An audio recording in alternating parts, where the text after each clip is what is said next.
bienvenue dans cette nouvelle vidéo, ça fait plaisir de vous retrouver. Alors, comme tu peux le voir si tu as un œil expert, j'ai déjà plus de carburant. Là, je commence la vidéo, j'ai plus de carburant, j'ai plus de coco, donc ça commence mal. Donc là, on va aller se faire le plein de la petite abarth. Actuellement, je crois que c'est filmé avec mon Samsung, je crois. Mon Samsung S22+, et puis on repassera sur la GoPro, parce que la GoPro, elle filme carrément mieux en 4K. La GoPro 7 filme carrément mieux que mon Samsung S22+ en 4K. C'est un délire. On se retrouve, ça y est, j'ai fait le plein, on part, on va se balader, ça va chiller, et je vais vous montrer une petite ville de Bretagne qui est plutôt fort sympathique.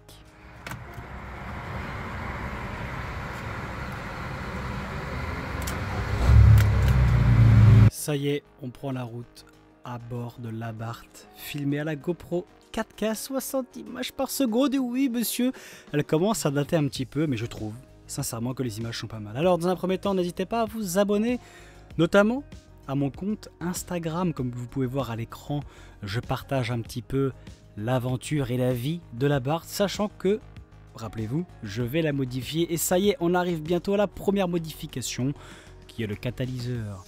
Oui, je vais enfin pouvoir changer mon catalyseur. J'ai pris du temps avant de prendre cette décision, mais il s'avère que nous gagnons des chevaux sans reprog en changeant notamment le catalyseur. Alors, je ne vais pas l'enlever parce que le but c'est quand même de filtrer un petit peu les gaz et de pas trop réveiller mon voisin.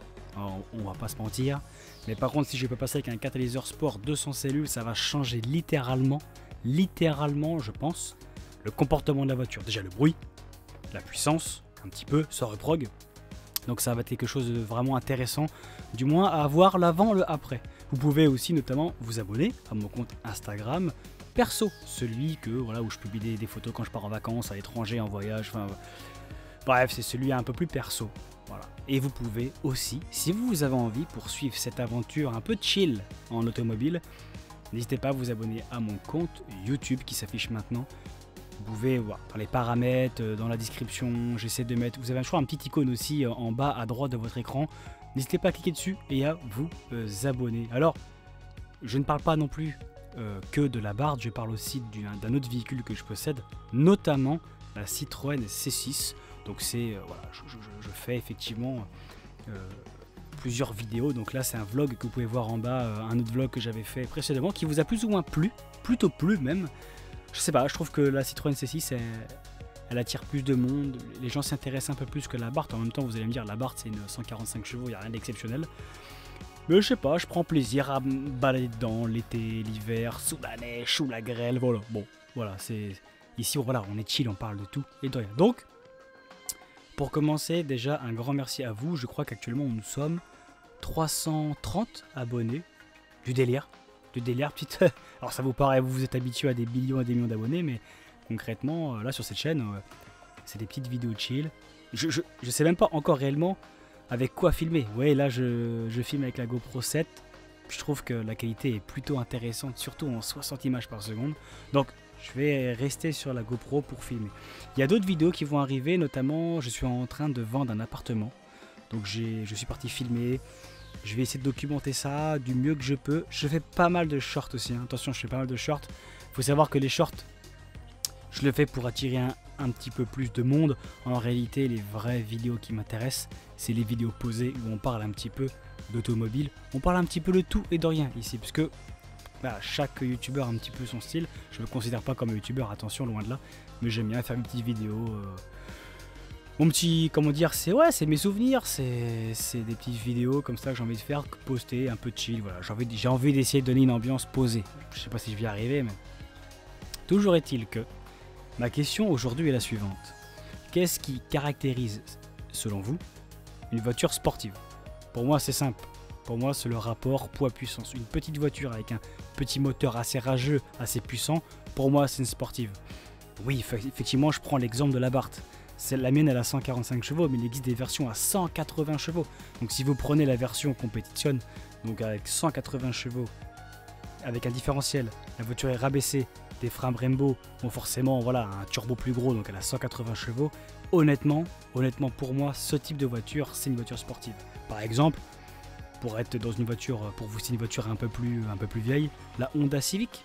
Vous savez, l'ancienne, celle avec le fameux VTEC que tout le monde parle, celle qu'on voit un petit peu, qui souvent malheureusement se fait pas mal tuner la tronche. Ouais, vous voyez très bien laquelle que je parle. Donc ouais, ce petit moteur VTEC, je crois qu'elle a 150 ou 170 chevaux, je sais plus, mais voilà, pour moi c'est vraiment le rapport poids-puissance. Alors peut-être que vous, c'est peut-être, je sais pas, simplement le rapport chevaux-couple. Bon, peu importe, je sais pas vraiment, voilà, pour moi par exemple, une Lamborghini Huracan, pour moi c'est tout sauf une voiture sportive. C'est une voiture puissante et chère, certes, mais est-ce que c'est une sportive? Pas vraiment. Forcément en ligne droite, elle va forcément nous fumer, mais de par ma définition, ce n'est pas une sportive. Alors tu vas me dire, bah ouais, mais si la supercar, la Huracan, pour toi c'est pas une sportive, alors c'est quoi pour toi la sportive de la Huracan? Bah, pour moi concrètement, les hypercars, c'est plus ou moins les sportives des supercars, de mon point de vue. Après là on part dans l'extrême, mais si je vous prends pour essayer d'argumenter un petit peu le sujet, c'est que si vous prenez la Huracan de base, eh ben Lamborghini s'amuserait pas à faire des versions complètement radicales, complètement radicalisées, celle qui est allégée, full carbone, rabaissée, où dedans et tout est vidé.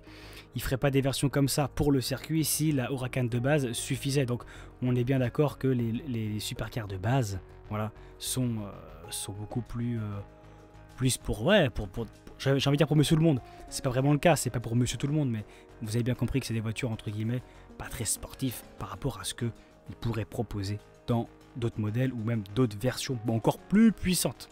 Ok, rapport à puissance, pour moi c'est typiquement ça. Alors il y a des gens qui me disent non, pour moi c'est uniquement le prix. Bah uniquement le prix, si c'est uniquement le prix qui vous permet de caractériser une voiture sportive comme voiture sportive, je pense pas que le prix soit le bon argument, dans le sens où plus le temps passe, plus les voitures augmentent en prix. Par exemple, vous prenez une RS3, c'est presque le prix des supercars d'il y a 20 ans. Tu vois ce que je veux dire? Tu prends à l'époque les Gallardo, t'en trouvais à 120 000, t'en avais une. Aujourd'hui, regarde les supercars, le prix qu'elles ont pris. Même nos voitures à nous, nos voitures de petits paysans, là. La petite Abarth, tu prends les GTI, prends le prix, j'ai pas regardé le prix de la Golf GTI, là, regarde le prix, c'est énorme. Et encore là c'est le prix affiché, je pense pas qu'il y a les malus qui sont affichés. Si vous prenez les malus écologiques, les voitures aujourd'hui elles sont à des prix tellement démesurés, donc on peut pas vraiment prendre en compte le prix pour dire que c'est une sportive, parce que techniquement si c'est la plus chère c'est forcément la plus puissante. Certains, alors je vous parle de ça, alors vous allez peut-être rigoler, hein, mais certains me disent que plus la voiture est chère, plus elle est sportive.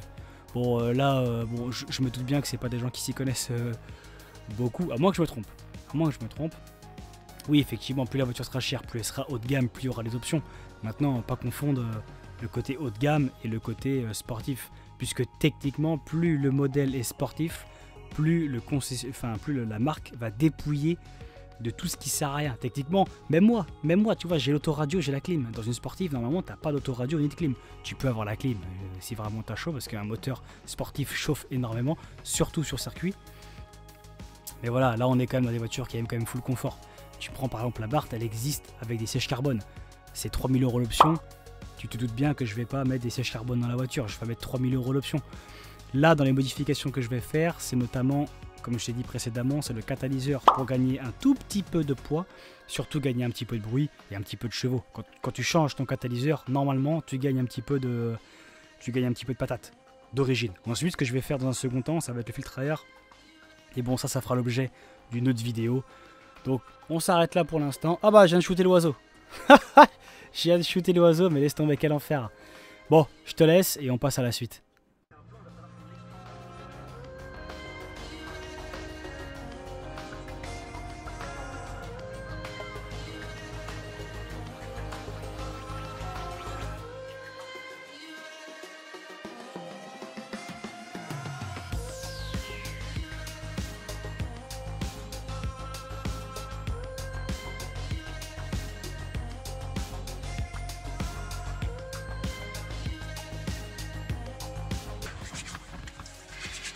Bon les gars, ça y est, on est arrivé dans une petite ville sympathique de Bretagne. Alors je sais plus le nom. Je m'en souviens déjà plus le nom, mais bon, c'est une petite ville un petit peu historique. Donc on va aller se voir ça. Je vois un petit monument là-bas, enfin un petit édifice. On va aller se faire ça et... Ah vas-y, je prends la GoPro direct.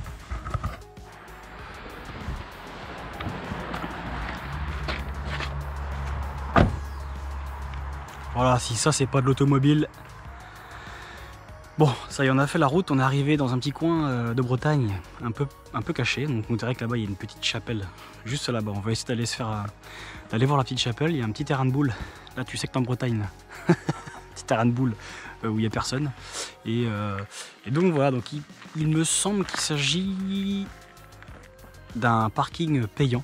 Donc on va aller hop, on va aller payer là-bas là, et puis on va aller se faire un petit tour. Alors je voulais prendre la GoPro, au final je vais sûrement passer sur la Sony pour essayer d'avoir des plans un peu plus précis, un peu plus sympa. Donc et là d'ailleurs je me rends compte que je suis en grand angle.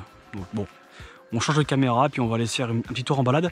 Par contre tout à l'heure j'ai shooté un oiseau et j'ai pas regardé les résultats. Oh, paix à son âme. Bon, je sais pas où est-ce qu'il a tapé, mais normalement je crois qu'on le voit dans la vidéo. J'ai tapé un petit oiseau. Je change de caméra, je recharge la GoPro pour le retour et on va se faire un petit tour du patelin.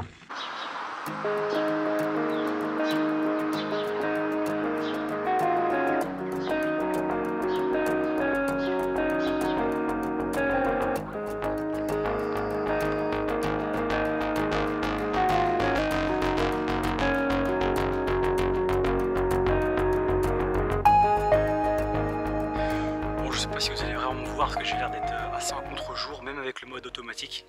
Là actuellement je suis arrivé dans un petit espace, un petit parc plutôt sympathique. Petite ville de Bretagne, petite ville, pauvre de moi. Petit village, encore un petit village à l'ancienne que j'aime beaucoup les habitations en pierre. Un peu à l'ancienne, je sais pas si vous allez voir le bâtiment qui est en face, qui est juste là. Un bâtiment complètement à l'ancienne, et c'est ce qui nous manque un petit peu aujourd'hui, c'est des habitations un peu plus proches de la nature.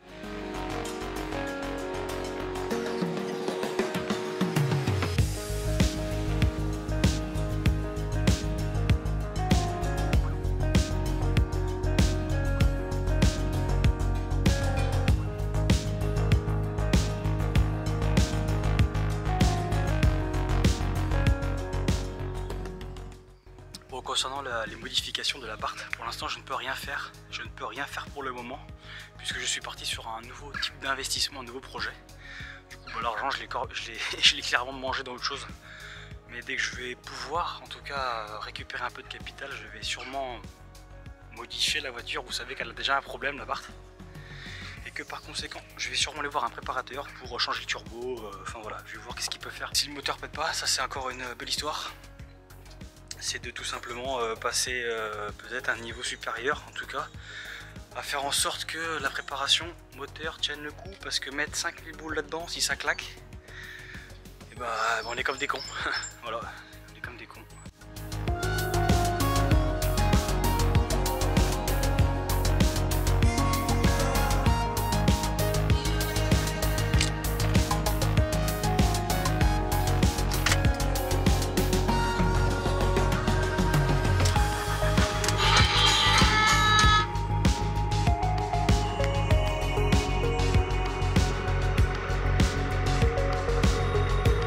Problème, c'est normal, c'est une Fiat, je vous dis, j'ai un problème moteur, c'est l'enfer.